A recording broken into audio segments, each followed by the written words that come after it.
It is my pleasure to introduce Kathleen Daus, the Assistant Director of Parks and Rec. If there's anything that you need to know, she's a person to ask. So Kathleen, could you share any new plans or activities Parks and Rec has for the summer?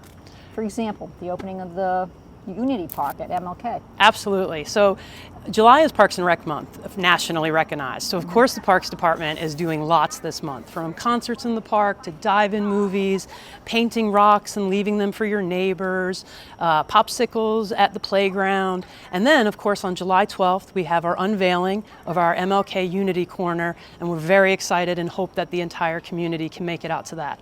And I believe there's going to be a link in this interview so that you can see every single thing we have for the entire month of July for Parks and Rec month. Thank you. I'm so excited for it. Can you talk about the different parks in Winter Park? Oh gosh, we have about 15 different major parks, and then we have 40 mini parks. So we have about 500 acres of parkland that we do everything from pickleball to basketball, playgrounds, passive parks, gardens, mead garden, craft azalea. Basically anything you could want to do in a park, we've got one that has it for you here. Including all the playgrounds that I think I hit when my children were young. Oh gosh, yes, some of them have been around forever. We're actually going to be doing a new upgrade to the playground at MLK Park, and there's some community programming and some outreach going on to make sure that all the community is involved in that process. That's great, thank you. You have been with the Community Center since its beginning in 2011.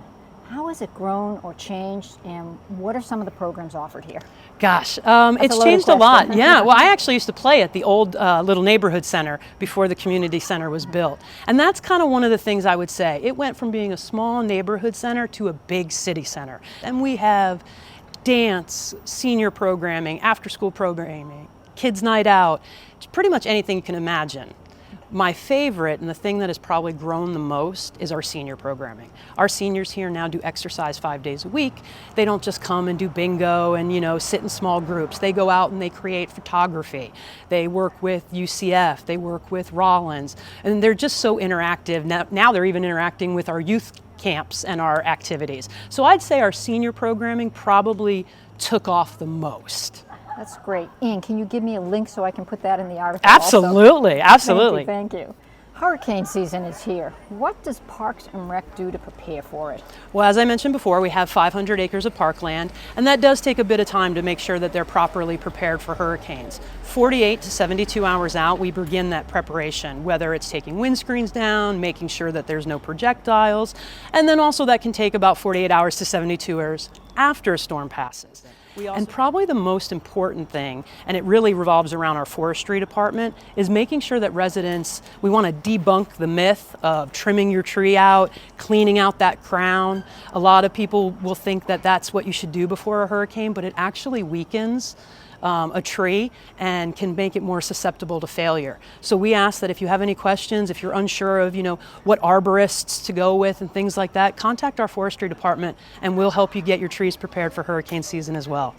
That is valuable information. And I have to just give you another shout out because we had an art festival last fall, 2 days after Hurricane Milton came through, and Parks and Rec did a phenomenal job getting Central Park ready. So thank you again. Thank you for that. Really. Is there anything you would like to add, Kathleen? It has to go with what you just said there. Without the team that I have, I wouldn't be as successful as I've been in Parks and Rec, but definitely the city wouldn't be as successful. We have an amazing team. They're always kind of, behind the scenes, making it happen, and they're the reason for the magic. And we're really, really blessed to have a group of about 150 that just really work for the city as hard as they can. Thank you so much. We are truly the lucky ones to have you. Appreciate all you do, Kathleen. Thank you. Thank you.